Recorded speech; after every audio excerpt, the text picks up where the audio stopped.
ನಾರದನು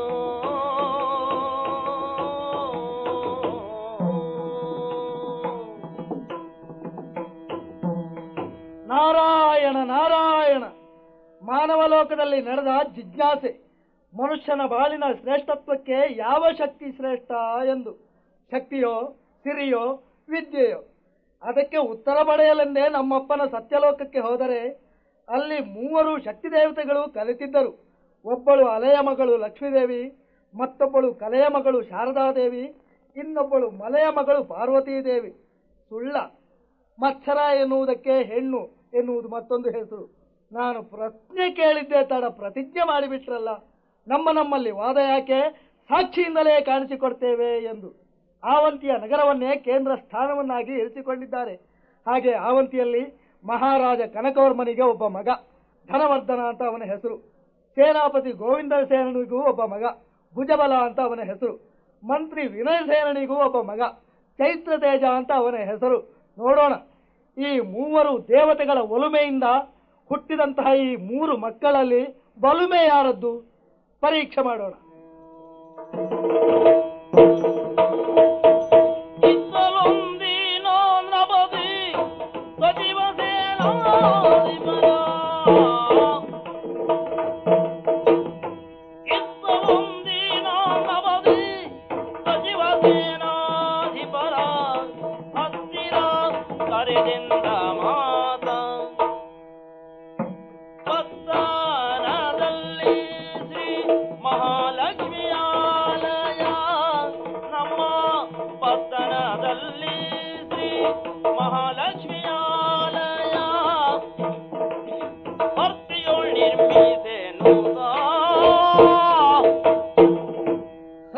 ಚೈತ್ರ ತೇಜ, ಮಹಾಪ್ರಭು, ದಂಡನಾಯಕ ಭುಜಬಲ, ದೊರೆಗಳೇ, ಇದಕ್ಕೆ ಹೇಳುವುದು ಅದೃಷ್ಟದಾಟ ಅಂತ. ನಮ್ಮಪ್ಪ ಅವಂತೀಶ ಕನಕವರ್ಮ ಸಂತಾನಾಪೇಕ್ಷೆಯನ್ನು ತಳೆದು ಲಕ್ಷ್ಮೀದೇವಿಯ ಕುರಿತಾದಂತಹ ಉಪಾಸನೆಯನ್ನು ಮಾಡಿ ನನ್ನನ್ನು ಮಗನನ್ನಾಗಿ ಪಡೆದ. ಹೌದು. ಈಗ ಅಪ್ಪನ ಕಾಲಾನಂತರದಲ್ಲಿ ಧನವರ್ಧನ ನಾಮಕನಾದಂತ ನನ್ನದ್ದೇ ಯಾಜಮಾನ್ಯ. ಆದ್ರಿಂದಲೇ ನನ್ನ ಪಾಲಿಗೆ ಅನುಗ್ರಹ ವಿಶೇಷವನ್ನು ತೋರುವವಳು ಎನ್ನುವ ನನ್ನ ಶ್ರದ್ಧೆಯ ದ್ಯೋತಕವಾಗಿಯೇ ಮಹಾಲಕ್ಷ್ಮಿಯ ಆಲಯವೊಂದನ್ನು ಕಟ್ಟಿಸೋಣ ಅಂತ ಸಂಕಲ್ಪಿಸಿ ನಿಮ್ಮಲ್ಲಿ ತಿಳಿಸಿದಾಗ ನೀವು ಉಭಯರೂ ಅದನ್ನು ಸಮ್ಮತಿಸಿದ್ರಿ. ಹೌದು.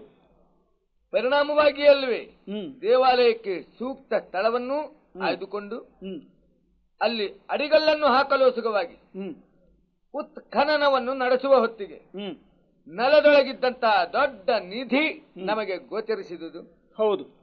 ಮಹಾದೇವಿಯ ಆಲಯಕ್ಕೆಂದು ಸಂಕಲ್ಪಿಸಿ ನೆಲವನ್ನು ಅಗದಾಗ ಒಳಗಿದ್ದ ಈ ನಿಧಿ ಬೆಳಕಿಗೆ ಒಗೆಯಲ್ಪಟ್ಟಿತ್ತು ಅಂತ ಅನ್ನುವಾಗ ಇದು ಮಹಾಲಕ್ಷ್ಮಿಯ ಅನುಗ್ರಹ ವಿಶೇಷವೆಂದೇ ನಾನು ಭಾವಿಸಿದ್ದೇನೆ. ಓಹೋ, ಏನೋ ಶ್ರದ್ಧೆ ದ್ಯೋತಕವಾಗಿ ಒಂದು ದೇವಸ್ಥಾನ ಕಟ್ಟಿಸುವುದು ಅಂತ ಸಂಕಲ್ಪಿಸಿದ್ದ ನನಗೆ ಈ ನಿಧಿ ಗೋಚರಿಸಿದ್ರಿಂದ ದೇವಾಲಯವನ್ನು ಅತ್ಯಂತ ವೈಭವೋಪೇತವಾಗಿ ನಮ್ಮ ದೇಶದ ಆದ್ಯಂತ ಎಲ್ಲಿಯೂ ಇದಕ್ಕೆ ಸರಿ ಹೊಂದುವ ದೇವಸ್ಥಾನ ಇಲ್ಲ ಎನ್ನುವ ರೀತಿಯಲ್ಲಿ ಕಟ್ಟಿಸೋಣ ಅಂತ ನಾನು ಸಂಕಲ್ಪಿಸಿದ್ದೇನೆ.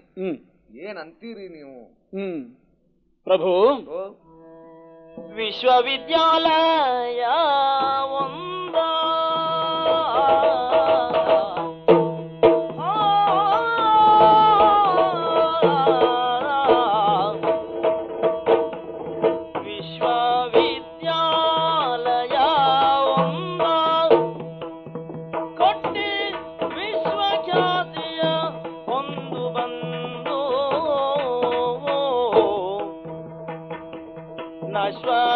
ನಶ್ವರವಾದುದಿ ಕಾಯ ದೊರೆಯೇ ನಶ್ವರವಾದುದಿ ಕಾಯ ಬೇಡ ಐಶ್ವರ್ಯದ ಮೋಗರಾಯ ಬೇಡ ಐಶ್ವರ್ಯದ ಮೋಗರಾಯ.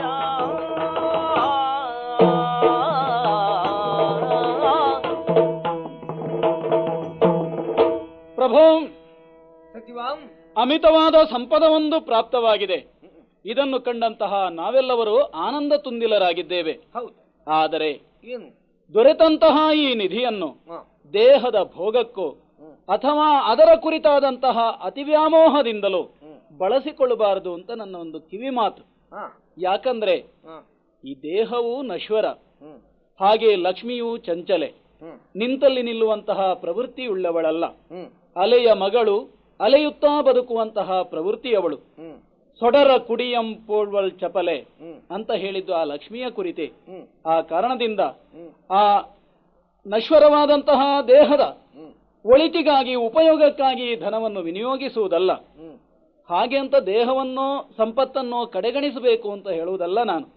ಉಪಯೋಗಿಸುವಲ್ಲಿ ಸರಿಯಾದ ರೀತಿಯಲ್ಲಿ ಉಪಯೋಗಿಸಬೇಕು ಅಂತ ಹೇಳುವುದು. ಅದು ಕೂಡ ಹೇಗೆ? ದಾನ ಮಾಡಬೇಕು.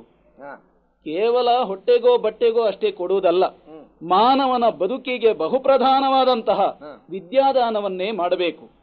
ವಿದ್ಯೆಯ ಕುರಿತು ಜ್ಞಾನಿಗಳೊಂದು ಮಾತನ್ನು ಹೇಳಿದರು. ವಿದ್ಯಾ ದದಾತಿ ವಿನಯಂ, ವಿನಯಾತ್ಯಾತಿ ಪಾತ್ರತಾಂ, ಪಾತ್ರತ್ವಾತ್ ಧನಮಾಪ್ನೋತಿ, ಧನಾತ್ ಧರ್ಮಂ ತತಃ ಸುಖಂ. ವಿದ್ಯಾವಂತನೊಬ್ಬನು ವಿನಯಶೀಲನಾಗಿ ಸತ್ಪಾತ್ರತೆಯನ್ನು ಪಡೆದು ಧನ ಸಂಚಯ ಮಾಡಿ ಆ ಮೂಲಕ ಧರ್ಮವನ್ನುಳಿಸಿ ತನಗೂ ಲೋಕಕ್ಕೂ ಸುಖಪ್ರದ ವಾತಾವರಣವನ್ನು ಸೃಷ್ಟಿಸ್ತಾನೆ. ಆದ್ದರಿಂದ ಮಾನವನ ಆಚಾರಕ್ಕೆ ಬುನಾದಿಯಾಗಿರುವುದೇ ವಿದ್ಯೆ. ಅಂತಹ ವಿದ್ಯಾದಾನಕ್ಕೆ ಹೆಚ್ಚು ಒತ್ತು ಕೊಡುವುದಕ್ಕಾಗಿ ನಮ್ಮ ಈ ಅವಂತಿಯಲ್ಲಿ ಶ್ರೇಷ್ಠವಾದಂತಹ ಒಂದು ವಿಶ್ವವಿದ್ಯಾಲಯವನ್ನೇ ಕಟ್ಟಿಸಿ, ಆ ಕಟ್ಟಿಸಿದ ಆಲಯದಲ್ಲಿ ಅದೆಷ್ಟೋ ಮಂದಿ ವಿದ್ಯಾರ್ಥಿಗಳು ಬಂದು ಕಲಿಯಲಿ, ಅವರ ಬುದ್ಧಿ ಬಲಿಯಲಿ, ಅವರಿಗೆ ಶಾರದಾ ಮಾತೆ ಒಲಿಯಲಿ, ಈ ಪ್ರಪಂಚದಲ್ಲಿ ವಿದ್ವಾಂಸರ ಸಮೂಹವೇ ನಲಿಯಲಿ. ಇದು ನನ್ನ ಸಲಹೆ. ಮಂತ್ರಿ, ನಿನ್ನ ಈ ಸಲಹೆಯನ್ನು ಅಂಗೀಕರಿಸುವುದಕ್ಕೆ ನಾನು ಈಗ ಸಿದ್ಧನಿಲ್ಲ. ಧನಕ್ಕೆ ಮಿಗಿಲಾದಿದ್ದು ಏನುಂಟಿ ಪ್ರಪಂಚದಲ್ಲಿ? ಜೀವನಿಗೆ ಧ್ಯೇಯ. ಹಣ ಕಂಡ್ರೆ ಹೆಣಬಾಯಿ ಬಿಡುತ್ತದೆ. ಸರ್ವೇ ಗುಣಾಹ ಕಾಂಚನಮಾಶ್ರಯಂತಿ. ಯಾವನು ಹಣವನ್ನು ಹೊಂದಿರ್ತಾನೆಯೋ ಅಂಥವನೇ ಕುಲೀನನೆಂದೋ, ಸುರೂಪಿಯೆಂದೋ, ವಿದ್ಯಾವಂತನೆಂದೋ ಸಮಾಜದಲ್ಲಿ ಪರಿಗಣಿಸಲ್ಪಡ್ತಾನೆ. ಇದೆಲ್ಲ ಲೋಕವರಿತವರು ಆಡಿದ ಮಾತೆ. ಇಷ್ಟಕ್ಕೂ ಹಣವೊಂದನ್ನು ಹೊಂದಿದವನು ಧನದ ಬಲದಿಂದ ಈ ಪ್ರಪಂಚದ ಸಮಸ್ತವನ್ನೂ ಅನುಭವಿಸಬಲ್ಲ. ಪ್ರಪಂಚ ಇರುವುದು ಅನುಭವಿಸುವುದಕ್ಕೆ ಅನ್ನುವುದರಲ್ಲಿ ಎರಡು ಮಾತೇ ಇಲ್ಲ. ಉಪನಿಷತ್ತುಗಳು ಇದನ್ನು ಸ್ಪಷ್ಟವಾಗಿ ಸಾರಿದ್ದಾವೆ. ಸಹನವು ಭುನಕ್ತು ಎಂಬ ಒಂದು ವಾಕ್ಯದಿಂದಲೇ ಅನುಭವಿಸುವುದಕ್ಕೆ ಬೇಕಾದಂತಹ ಬಂಡವಾಳವೇ ಧನ. ಆದ್ರಿಂದ ಸಂಪತ್ ಪ್ರಧಾನಿಯಾದಂತಹ ಲಕ್ಷ್ಮೀದೇವಿಯ ಕೃಪೆಯನ್ನು ಪಡೆಯುವಲ್ಲಿ ಅವಳದ್ದಾದಂತಹ ದೇವಸ್ಥಾನವನ್ನು ವೈಭವೋಪೇತವಾಗಿ ನಿರ್ಮಿಸೋಣ ಅಂತ ನಾನು ಸಂಕಲ್ಪಿಸಿದ್ರೆ, ನೀನೇನೋ ವಿದ್ಯೆ ಅಂತಿ, ವಿಶ್ವವಿದ್ಯಾನಿಲಯ ಅಂತಿ. ವಿದ್ಯಾರ್ಥಿಗಳಿಗೆ ಎಲ್ಲಿಯಾದ್ರೂ ಗುರುಕುಲ ಸಿಕ್ಕಿತ್ತು, ಸಿದ್ಧಿಸೀತು ಅವರ ಇಚ್ಛೆ. ಸೇನಾಧಿಪತಿಗಳೇ, ದೊರೆಗಳೇ, ಏನಂತೀರಿ ನನ್ನ ಈ ಅಭಿಪ್ರಾಯಕ್ಕೆ? ಪ್ರತಿಪದಿ ಮಧ್ವಚನ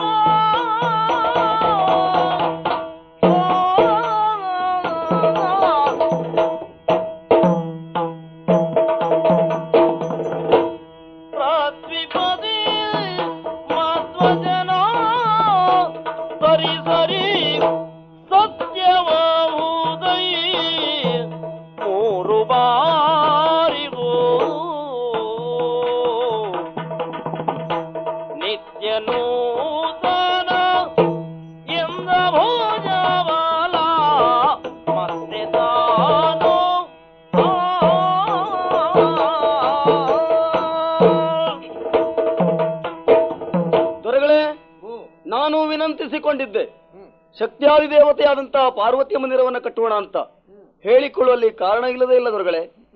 ಶಕ್ತಿ ಎನ್ನುವುದು ಸರ್ವವ್ಯಾಪಕವಾದದ್ದು. ಈ ಪ್ರಪಂಚದ ಸೃಷ್ಟಿಗೆ ಕಾರಣವಾದದ್ದು ಶಕ್ತಿ. ಮನುಷ್ಯನಿಗೆ ಮೂಲಭೂತವಾದದ್ದು ಶಕ್ತಿ.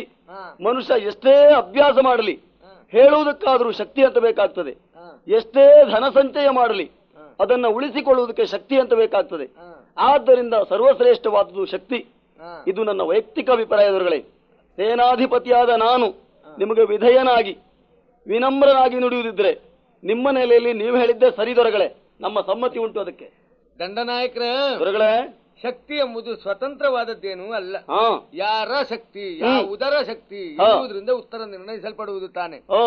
ಧನಬಲ ಉಳ್ಳವನು ಶಕ್ತಿವಂತರನ್ನು ಬೇಕಾದ ಹಾಗೆ ಕೊಂಡುಕೊಳ್ಳಬಲ್ಲ. ಎಂಥ ವಿದ್ವಾಂಸನಾದರೂ ಬದುಕುವುದಕ್ಕೆ ಬೇಕಾಗಿ ಒಬ್ಬ ಧನಿಕನ ಆಶ್ರಯವನ್ನು ಹೊಂದಬೇಕಾದ ಅನಿವಾರ್ಯತೆ ಈ ಪ್ರಪಂಚದಲ್ಲಿ ಇಲ್ಲವೇ? ಆದ್ರಿಂದಲೇ ಧನವೇ ಜೀವನಿಗೆ ಸರ್ವಶ್ರೇಷ್ಠವಾದದ್ದು ಅಂತ ನನ್ನ ಅನಿಸಿಕೆ. ಪ್ರಭು, ಏನು ಅದನ್ನು ಒಪ್ಪುವುದಕ್ಕಾಗುವುದಿಲ್ಲ. ಯಾಕಿಲ್ಲ? ಧನವೇ ಶ್ರೇಷ್ಠ ಅಂತ ನೀವು ಹೇಳ್ತಾ ಇದ್ದೀರಿ. ಒಬ್ಬನಲ್ಲಿ ಒಂದಷ್ಟು ಧನವಿರುತ್ತದೆ, ಅದನ್ನು ಬಳಸಿಕೊಳ್ಳುವುದು ಹೇಗೆ ಅಂತ ಹೇಳಿ ತಿಳಿದಿರಬೇಕಿದ್ರೆ ಅವ ವಿದ್ಯಾವಂತನೇ ಆಗಿರಬೇಕು. ಅಂಥ ವಿದ್ಯಾವಂತರನ್ನೇ ಕ್ರಯಕ್ಕೆ ಕೊಂಡು ಅದನ್ನು ಬೇಕಾದಂತೆ ಬಳಸಿಕೊಳ್ಳಬಲ್ಲ ಅನ್ನುವುದು ನನ್ನ ತರ್ಕ. ಅಂತಹ ಧನವನ್ನೇ ಸಂಪಾದಿಸುವುದಕ್ಕೆ ವಿದ್ಯೆ ಮೂಲ ಎನ್ನುವುದು ನನ್ನ ತರ್ಕ. ಆದ್ದರಿಂದ ಈ ಪ್ರಪಂಚದಲ್ಲಿ ವಿದ್ಯೆಯೊಂದಿಲ್ಲದೆ ಯಾವುದನ್ನೂ ಸಾಧಿಸುವುದಕ್ಕೆ ಬರುವುದಿಲ್ಲ. ವಿದ್ಯೆಯಿಂದ ಎಲ್ಲವನ್ನೂ ಸಾಧಿಸುವುದಕ್ಕೆ ಬರುತ್ತದೆ. ಕಲ್ಪಲತಾ ಸ್ವರೂಪವಾದದ್ದು ವಿದ್ಯೆ ಅಂತ ಜ್ಞಾನಿಗಳೇ ಕೊಂಡಾಡಿದರು. ಮತ್ತೆ ಬಲದ ಕುರಿತು ಅಷ್ಟೇ. ಬಲ ಇದ್ರೆ ಸಾಲದು, ಬಲವನ್ನು ವಿನಿಯೋಗಿಸುವ ರೀತಿ ಗೊತ್ತಿರಬೇಕು. ಆವಾಗ ಮಾತ್ರ ಅದು ಫಲಿಸುವುದಕ್ಕೆ ಸಾಧ್ಯ ಉಂಟು. ಯಾರು ಯಾವ ವ್ಯವಹಾರವನ್ನೇ ಮಾಡುವುದಿದ್ದರು ಜ್ಞಾನಪೂರ್ಣವಾಗಿ ವ್ಯವಹಾರವನ್ನು ಮಾಡುವಲ್ಲಿ ವಿದ್ಯೆಯೇ ಮೂಲಭೂತವಾಗಿ ಬೇಕೇ ಬೇಕು ತಾನೆ. ಮಾನವನಿಂದ ಅದೆಷ್ಟೋ ಹೆಚ್ಚು ಪಾಲು ಬಲವುಳ್ಳಂತಹ ಆನೆಯನ್ನು ಮಾನವ ಬುದ್ಧಿಯ ಬಲದಿಂದ ನಿಯಂತ್ರಿಸ್ತಾನೆ. ತನಗೆ ಬೇಕಾದ ಹಾಗೆ ಅದನ್ನು ದುಡಿಸಿಕೊಳ್ಳುತ್ತಾನೆ. ಅದಕ್ಕೆ 10 ಹಲವಾರು ಸನ್ನೆಯನ್ನು ಕಲಿಸಿಕೊಡುತ್ತಾನೆ. ಈ ಎಲ್ಲಾ ಕಾರಣದಿಂದ ಅಲ್ಲಿಯೂ ವಿದ್ಯೆಯೇ ಪ್ರಧಾನ. ಶಕ್ತಿಗಿಂತ ಯುಕ್ತಿ ಮೇಲು ಎನ್ನುವಂತಹ ನುಡಿ ಉಳಿದಿರುವುದಕ್ಕೂ ಕಾರಣ ಅದೇ. ಮತ್ತೆ ವಿದ್ಯೆಯ ಯೋಗ್ಯತೆಯ ವಿಶೇಷತೆಯ ಕುರಿತು ನಾನೆಷ್ಟು ಹೇಳಬೇಕು? ವಿದ್ಯಾನಾಮ ನರಸ್ಯ ರೂಪಮಧಿಕಂ ಪ್ರಚ್ಛನ್ನ ಗುಪ್ತಂ ಧನಂ ವಿದ್ಯಾ ಭೋಗಕರಿ ಯಶಸ್ಸುಖಕರಿ ವಿದ್ಯಾ ಗುರುಣಾಂ ಗುರು ವಿದ್ಯಾ ಬಂಧುಜನೋ ವಿದೇಶಗಮನೆ ವಿದ್ಯಾ ಪರಾದೇವತಾ ವಿದ್ಯಾ ರಾಜಸು ಪೂಜ್ಯತೆ ನತು ಧನಂ ವಿದ್ಯಾವಿಹೀನ ಪಶು. ಪಶುತ್ವದಿಂದ ಮಾನವನನ್ನು ದೇವತ್ವಕ್ಕೇರಿಸುವಂತಹ ಗುಣವುಳ್ಳದ್ದು ವಿದ್ಯೆ. ಅರಸನಾದವನಿಂದ ಪೂಜಿಸಲ್ಪಡಬೇಕಾದದ್ದು ವಿದ್ಯೆ. ಪರಾದೇವತಾ ಸ್ವರೂಪವಾದದ್ದು ವಿದ್ಯೆ. ವಿದೇಶದ ಶ್ರೇಷ್ಠವಾದ ಬಂಧು ವಿದ್ಯೆ. ಮಾನವನ ಆಚಾರಕ್ಕೊಂದು ಆಕೃತಿಯನ್ನು ಕೊಡುವುದು ವಿದ್ಯೆ. ಶ್ರೇಷ್ಠವಾದ ಗುಪ್ತಧನ ಅಂದ್ರೆ ಅದು ವಿದ್ಯೆ. ಒಲವಿನ ಹೊನಲು ವಿದ್ಯೆ. ಬಾಳೆಂಬ ಕಡಲನ್ನು ದಾಟಲು ಕಟ್ಟಿದ ಸೇತು ವಿದ್ಯೆ. ಸಹನೆಯ ಸೆಲೆ ವಿದ್ಯೆ. ಶಾಂತಿ ವೃಕ್ಷದ ಬೇರು ವಿದ್ಯೆ. ಧರ್ಮಧ್ವಜದ ಆಧಾರ ವಿದ್ಯೆ. ತಿಳುವಿನ ಕೇಂದ್ರಸ್ಥಾನ ವಿದ್ಯೆ. ಲೋಭವೆಂಬ ಕಡಲಿಗೆ ಒಡಬಾಗ್ನಿ ವಿದ್ಯೆ. ಶಾಸ್ತ್ರಗಳನ್ನು ತಿಕ್ಕಿ ತೀಡುವ ಒರೆಗಲ್ಲು ವಿದ್ಯೆ. ಉತ್ಸಾಹದ ಕಾರಂಜಿ ವಿದ್ಯೆ. ಇಂತಹ ಶ್ರೇಷ್ಠವಾದಂತಹ ವಿದ್ಯೆಯು ಪರಮೋತ್ತಮ ಪುರುಷಾರ್ಥ ಸಾಧನಭೂತ ವಿದ್ಯಾ ಬ್ರಹ್ಮಜ್ಞಾನ ಸ್ವರೂಪ ಎನ್ನುವಂತಹ ನುಡಿಯು ಸುಳ್ಳಾಗಿ ನೀವು ಹೇಳಿದ ಹಾಗೆ ಧನವೋ ಅಥವಾ ಬಲವೋ ಶ್ರೇಷ್ಠವಾಯಿತು ಅಂತಾದ್ರೆ, ವಿದ್ಯೆ ಕನಿಷ್ಠವಾಯಿತು ಅಂತಾದ್ರೆ, ಇಷ್ಟು ನಿಮ್ಮಲ್ಲಿ ವಾದಿಸಿದ್ದು ತಪ್ಪು ಅಂತ ಕ್ಷಮಾಯಾಚನೆ ಮಾಡುವುದರೊಂದಿಗೆ ನಾನೇರಿರುವಂತಹ ಸಚಿವ ಪದವಿಯನ್ನು ತ್ಯಜಿಸುತ್ತೇನೆ. ಅಮಾತ್ಯ, ವಿದ್ಯೆಯ ಮಹತ್ವಿಕೆ ಕುರಿತು ಸಾಕಷ್ಟು ವಿವರಣೆಯನ್ನು ನೀನು ಕೊಟ್ಟಿದ್ದೀಯ. ಯಾಕಂದ್ರೆ ವಿದ್ಯೆಯನ್ನೇ ನೀನು ಆರಾಧಿಸುತ್ತಿರುವವನು. ಹೌದು. ಆ ಕುರಿತಾದಂತಹ ಬೇಕಾದಷ್ಟು ಸಮರ್ಥನೆಗಳು ನಿನ್ನಲ್ಲಿ ದೊರಕಿಯಾವು.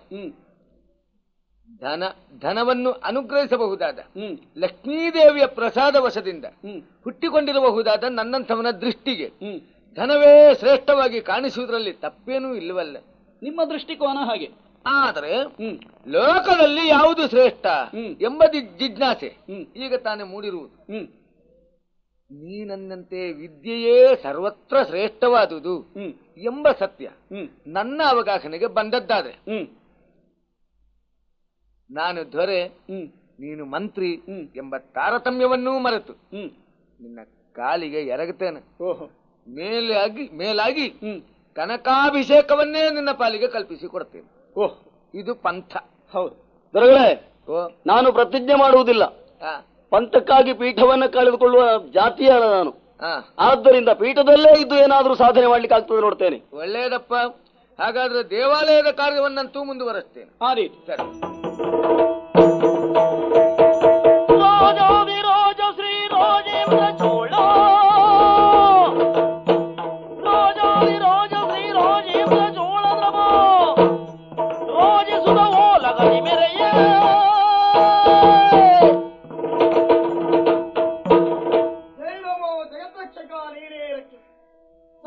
ಸಂಪತ್ತು ಸಮೃದ್ಧಯುಕ್ತವಾಗಿ ರಾರಾಜಿಸುತ್ತಿರುವಂತಹ ನಗರಿಯೇ ಇದು ತಂಜಾವೂರು. ವರ್ತಮಾನ ಕಾಲದಲ್ಲಿ ತಂಜಾವೂರಿನ ಪ್ರಭು ವಿಭುವಾಗಿ ರಾರಾಜಿಸುತ್ತಿರುವಂತಹ ವ್ಯಕ್ತಿ ರಾಜೇಂದ್ರ ಚೋಳ ಎಂದು ನನ್ನನ್ನು ಕರೆಯುತ್ತಾ ಇದ್ದಾರೆ. ಚೋಳ ಎನ್ನುವುದು ಮನೆತನದ ಬಿರುದು. ಅಧಿಕಾರ ಎನ್ನುವುದು ಸಿಕ್ಕಿದರೆ ಸಾಲದು. ಸಿಕ್ಕಿರುವಂತಹ ಅಧಿಕಾರವನ್ನ ದಕ್ಕಿಸಿಕೊಳ್ಳಬೇಕಾದ್ದು ವ್ಯಕ್ತಿಯಾದವನ ಮುಖ್ಯವಾದಂತಹ ಕರ್ತವ್ಯವಾಗಿರುತ್ತದೆ. ಅಂತಹ ನೆಲೆಯಲ್ಲಿ ಸಿಕ್ಕಿರುವಂತಹ ಅಧಿಕಾರವನ್ನ ದಕ್ಕಿಸಿಕೊಳ್ಳುವಲ್ಲಿ, ಶ್ರೀಮಂತಿಕೆಯನ್ನ ಹೆಚ್ಚಿಸಿಕೊಳ್ಳುವಲ್ಲಿ ಏನು ಮಾಡಬೇಕು ಎಂದು ಯೋಚಿಸುತ್ತಾ ಇರುವಾಗ ದೂತನೊಬ್ಬ ಬಂದು ಹೇಳಿದನಲ್ಲ, ಆವಂತಿಯಲ್ಲಿ ಧನವರ್ಧನೆಗೆ ಅಪಾರವಾದಂತಹ ನಿಧಿ ಸಿಕ್ಕಿದೆ ಎಂದು. ಆ ನಿಧಿಯನ್ನ ತರಬೇಕೆಂದು ಬದ್ಧ ಸಂಕಲ್ಪನಾಗಿರುವಂತಹ ನಾನು ನನ್ನ ಮಕ್ಕಳಾಗಿರುವಂತಹ ವಿಜಯ ಸುಜಯರನ್ನ ಕಳುಹಿಕೊಟ್ಟಿ ಅಲ್ಲಿಯ ಸೇನಾಧಿಪತಿಯಾಗಿರುವಂತಹ ಭುಜಬಲ ಅವರಿಬ್ಬರನ್ನ ಸೆರೆ ಹಿಡಿದಿದ್ದಾರೆ ಎನ್ನುವಂತ ವರ್ತಮಾನವನ್ನ ಕೇಳಿದ ಕ್ಷಣವಾಗಿ ಹೋಗಿ ತಡೆಯೋಣ ಎಂದು ಭಾವಿಸಿದರೆ ಆಗದು. ಚತುರಮತಿಗಳಾದಂತಹ ಕರಟಕದ ಮನಕರಿಂದ ಮಾತ್ರ ಇದು ಸಾಧ್ಯ. ಯಾರಲ್ಲಿ ಕರಟಕ? ಅಪ್ಪಣೆ ಮಹಾಪ್ರಭು. ಗಮನಕ? ನಮಸ್ಕಾರ ಮಹಾಪ್ರಭು. ಹೀಗೆ ಬನ್ನಿ. ವಿಶೇಷವಾದಂತಹ ಸುದ್ದಿಯನ್ನ ಕೇಳಿದ್ರಿ. ನನ್ನ ಮುದ್ದು ಮಕ್ಕಳನ್ನು ಭುಜಬಲ ಎನ್ನುವಂತಹ ವ್ಯಕ್ತಿ ಸೆರೆ ಹಿಡಿದಿದ್ದಾನೆ. ವಿಷಯ ಗೊತ್ತಾಯ್ತು ಒಡೆಯ, ನಾವು ತಿಳ್ಕೊಂಡಿದ್ದೇವೆ ಆ ಕುರಿತಾಗಿ. ಈಗ ನಾವೇನು ಮಾಡಬೇಕು ಎನ್ನುವುದನ್ನು ಹೇಳಿ. ಅದಕ್ಕಾಗಿ ಸೂಕ್ತ ವ್ಯವಸ್ಥೆಯನ್ನು ಮಾಡಿದ್ದೇನೆ. ನಾಟ್ಯಗಾತಿ ಆಗಿರುವಂತಹ ವಸಂತವಲ್ಲರಿಗೆ ಎಲ್ಲ ವಿಷಯವನ್ನು ಹೇಳಿದ್ದೇನೆ. ಆಕೆಯ ಜೊತೆಯಲ್ಲಿ ನೀವಿಬ್ಬರು ಹೋಗಿ ಉಪಾಯದಿಂದ ನನ್ನ ಮಕ್ಕಳನ್ನ ಬಿಡಿಸಿ ತರಬೇಕು. ತಾರದೆ ಇದ್ದಲ್ಲಿ ನಿಮ್ಮ ತಲೆಯ ಸಂಚಕಾರ ಹೊಂದಿತು. ಅಪ್ಪಣೆ ಮಹಾಪ್ರಭು. ಹೋಗಿ ಬನ್ನಿ, ಶುಭವಾಗಿ. ಓ ಕರ್ನಾಟಕದ ಮನಕರು ಏನು ಬಂದು ನಿಂತಿರುವ ಸ್ಥಳ ವೈರಿ ರಾಜ್ಯ ಹೌದಾ? ಗೊತ್ತುಂಟು. ಯಾವ ಕಾರಣಕ್ಕಾಗಿಯೂ ನಮ್ಮ ಹೆಸರನ್ನು ಹೇಳಬಾರದು ಅಂತ ಹೇಳಿದ್ದೇನೆ. ಹಾಗಿದ್ರೆ ನಿಮ್ಮ ವೇಷವನ್ನಷ್ಟೇ ಮರೆಸಿದ್ದಲ್ಲ, ಹೆಸರೇನು? ಹೆಸರನ್ನು ಮರೆಸಿದ್ದೇವೆ. ಯಾವ ಹೆಸರನ್ನು ಇರಿಸಿಕೊಂಡಿದ್ದೀರಿ? ಪುಂಡಿರಂಗ. ಅದಿರ್ಲಿ, ನೀವೀಗ ಬಂದದ್ದೆಲ್ಲಿಂದ ಅಂತ ಕೇಳಿದ್ರೆ ಉತ್ತರ ಕೊಡಬೇಕು ಬೇಡ? ತಂಜಾವೂರು ಅಂತ ಮಾತ್ರ ಹೇಳಬಾರದು, ಅದು ಗುಟ್ಟಾಗಿ ಇರಬೇಕು. ಹೌದು. ನನ್ನ ಹೆಸರೇನು ಅಂತ ಕೇಳಿದ್ರಿ? ನಿನ್ನ ಹೆಸರನ್ನು ಹೇಳು. ಆಗಂತೆ ಬಂದು ವಿಚಾರ ಆಸ್ಥಾನಕ್ಕೆ ಗೊತ್ತಾಗಬೇಕೋ ಬೇಡ? ಆದಷ್ಟು ಬೇಗ ತಿಳಿಸ್ರಿ, ಪ್ರಚಾರ ಮಾಡೋಣ. ಏನು ದಕ್ಷಿಣ ದೇಶದಿಂದ ನಾಟ್ಯ ಮೇಳವೊಂದು ಬಂದಿದ್ದಾರಂತೆ. ಹೌದಂತೆ. ಪಂಡಿತರುಗಳಿಗೆ, ವಿದ್ವಾಂಸರುಗಳಿಗೆ ಆಶ್ರಯವನ್ನು ಕಲ್ಪಿಸಿಕೊಡಬೇಕಾದ್ದು ಅವರ ಪಾಂಡಿತ್ಯ ಲಾಭ ಸಾಮಾಜಿಕರಿಗೆ ದೊರಕುವುದಕ್ಕೆ ತಾನೆ. ಕಲಾವಿದರು ಅವಕಾಶ ಕೇಳುತ್ತಿದ್ದಾರೆ. ಬರ್ಲಿ ನಮ್ಮ ಆಸ್ಥಾನದಲ್ಲಿ ಅವರದ್ದೊಂದು ಪ್ರದರ್ಶನ ನಡೆಯಲಂತೆ. ಸ್ವಾಮಿ.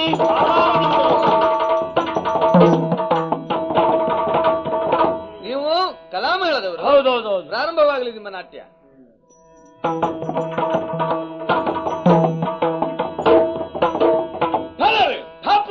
ಮೆಚ್ಚಿದನಪ್ಪ, ಮೆಚ್ಚಿದೆ.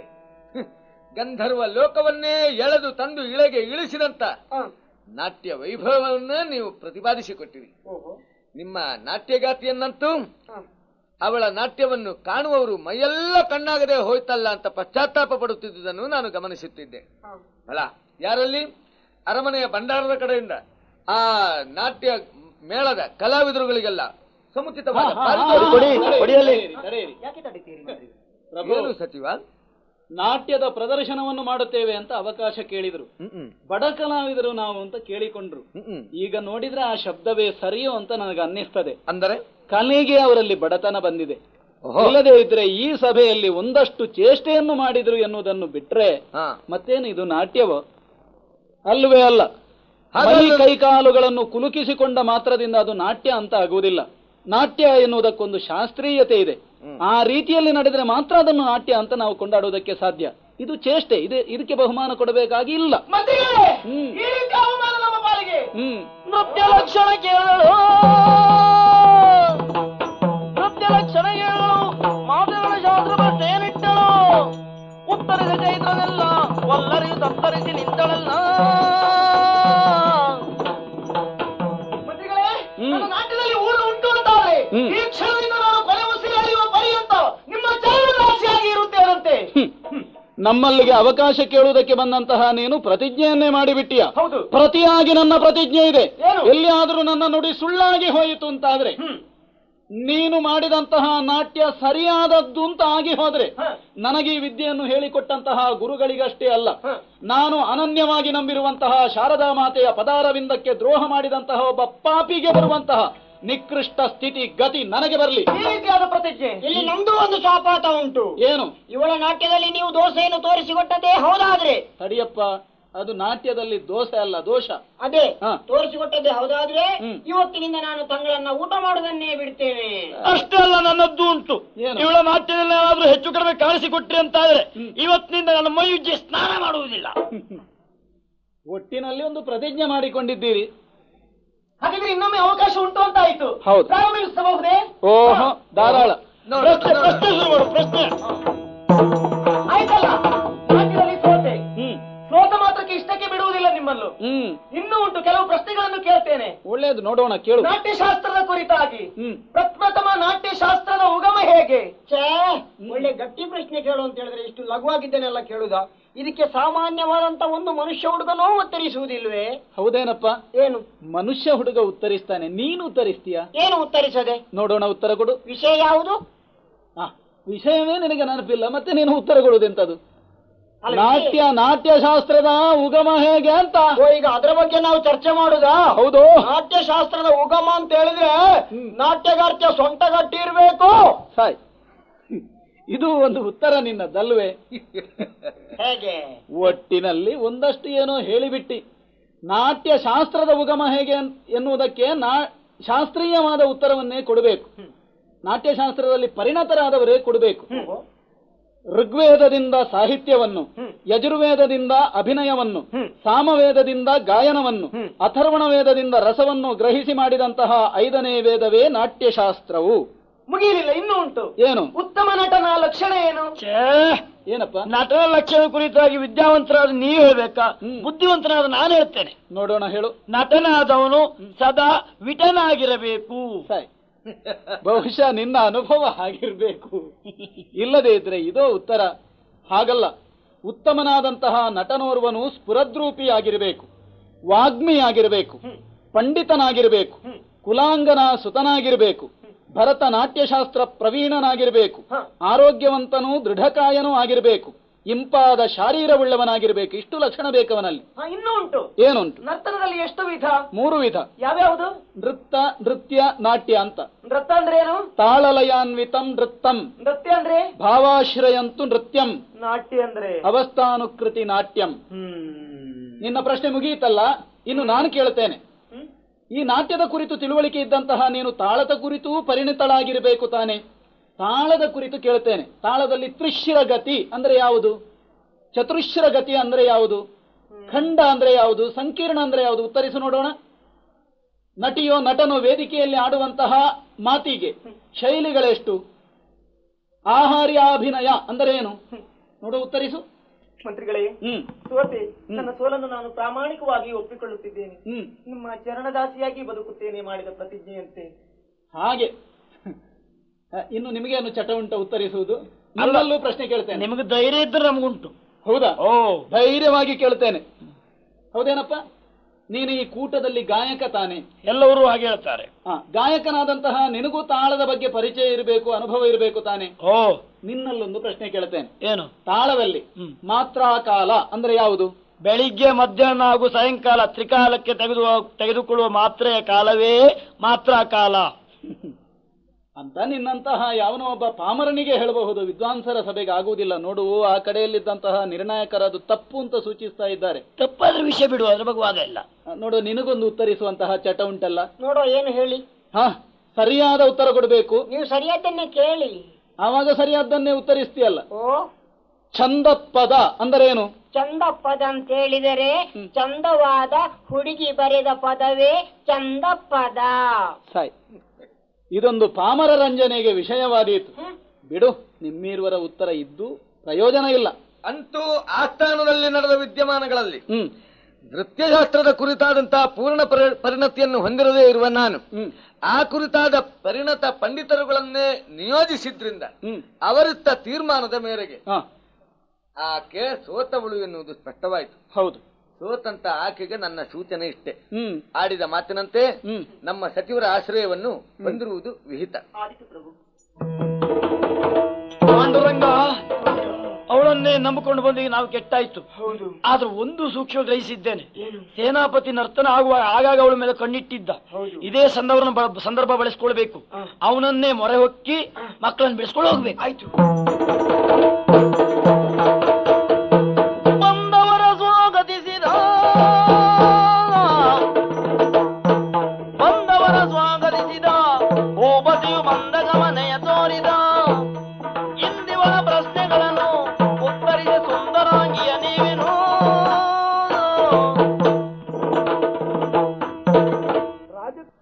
ರಾಜಕುಮಾರರು ಮಗಧ ದೇಶದ ಅಧೀಶನಾದಂತಹ ಈ ಗುಣವರ್ಮನ ಆಹ್ವಾನವನ್ನು ಮನ್ನಿಸಿ ನೀವೆಲ್ಲರೂ ಬಂದುದು ಬಹಳ ಸಂತೋಷವಾಯಿತು. ಈ ಹೊತ್ತು ನಿಮಗೆಲ್ಲರಿಗೂ ಬೇಕಾದಂತಹ ವ್ಯವಸ್ಥೆಯನ್ನು ನಾನು ಮಾಡಿದ್ದೇನೆ. ಮಗಳೇ, ಅಪ್ಪ, ನಿನ್ನ ಇಚ್ಛೆಯ ಪ್ರಕಾರ ಸ್ವಯಂವರವನ್ನು ಏರ್ಪಡಿಸಿದ್ದೇನೆ. ಸರಿ. ಇಲ್ಲೆಲ್ಲರೂ ಬಂದಿದ್ದಾರೆ. ಇದರಲ್ಲಿ ನಿನ್ನನ್ನು ಯಾರು ವಿವಾಹವಾಗಬಹುದು, ಆಗಬೇಕು ಅನ್ನುವುದನ್ನು ನೀನು ತಾನೇ ನಿರ್ಧರಿಸಬೇಕಾದ್ದು. ಸರಿ. ಪ್ರಶ್ನೆಗಳನ್ನು ಕೇಳು. ನಿನ್ನ ಪ್ರಶ್ನೆಗೆ ಸಮರ್ಪಕವಾದಂತಹ ಉತ್ತರವನ್ನು ಯಾರು ಕೊಡ್ತಾರೋ ಅವರನ್ನು ನೀನು ವರಿಸಬಹುದು. ಆಗಲಪ್ಪ, ಆಶೀರ್ವಾದವಿರಲಿ. ದೇವರು ಒಳ್ಳೇದು ಮಾಡಲಿ. ಕನ್ಯಾರ್ಥಿಗಳಾಗಿ ಬಂದಂತಹ ಓ ಸಭಾಸದರೇ, ನನ್ನ ಪ್ರಶ್ನೆಯೊಂದಿದೆ. ಅದಕ್ಕೆ ತಾವು ಯಾರೇ ಆಗಲಿ ನನ್ನನ್ನು ವಿವಾಹವಾಗ ಉತ್ಸುಕರಾದವರು ಉತ್ತರಿಸಬೇಕೆಂದು ನನ್ನ ಕೇಳಿಕೆ. ಪ್ರಶ್ನೆ ಯಾವುದು ಅಂತ ಬರಲಿ. ಜಲನಿಧಿಗೆ ಸರಿ ಸರಸಿ ಯಾವುದು? ನಮ್ಮ ಉದ್ಯಾನದಲ್ಲಿರುವಂತಹ ಕೊಳವನ್ನು ಬಿಟ್ಟರೆ ಬಿಟ್ಟು ಯಾವುದುಂಟು ಅಂತ ಕೇಳ್ತೇನೆ. ಅದೇ ಸರಿ. ಇದು ಸರಿಯಾದ ಉತ್ತರವಾಗಲಿಲ್ಲ. ಹಾಗಿದ್ರೆ ನಾನು ಉತ್ತರಿಸ್ತೇನೆ. ಜಲನಿಧಿಗೆ ಸರಿ ಸರಸಿ ಅಂಬರ. ಇದು ಸರಿಯಾದ ಉತ್ತರ. ಇನ್ನೊಂದು ಪ್ರಶ್ನೆ. ಈ ಪ್ರಪಂಚದಲ್ಲಿರುವ ಎಲ್ಲವನ್ನೂ ಧರಿಸಿ ನಿಂತು ಎಲ್ಲವರಿಗೂ ಧರಿಸಲು ಯೋಗ್ಯವಾದುದು ಯಾವುದು? ಉತ್ತರ ಹುಡುಕಲಿಕ್ಕುಂಟ, ಗಾಳಿ ಅಲ್ಲೋ? ಅಲ್ಲ. ಅದಲ್ಲ ಅಂತಾದ್ರೆ ಮತ್ತೇನಿದ್ದೀವಿ. ನಾನು ಉತ್ತರಿಸ್ತೇನೆ. ಈ ಪ್ರಪಂಚದಲ್ಲಿರುವ ಎಲ್ಲವನ್ನೂ ಧರಿಸಿ ನಿಂತು ಎಲ್ಲವರಿಗೂ ಧರಿಸುವುದಕ್ಕೆ ಯೋಗ್ಯವಾದದ್ದೇ ಧರ್ಮ. ಸತ್ಯ. ಕುಮಾರಿ, ಅಪ್ಪ, ಈ ಚೈತ್ರ ತೇಜನೆ ನಿನಗೆ ಸರಿಯಾದಂತಹ ವರ. ಇವನ ಕುತ್ತಿಗೆಗೆ ಮಾಲೆ ಹಾಕು, ಕನ್ಯಾದಾನ ಮಾಡು.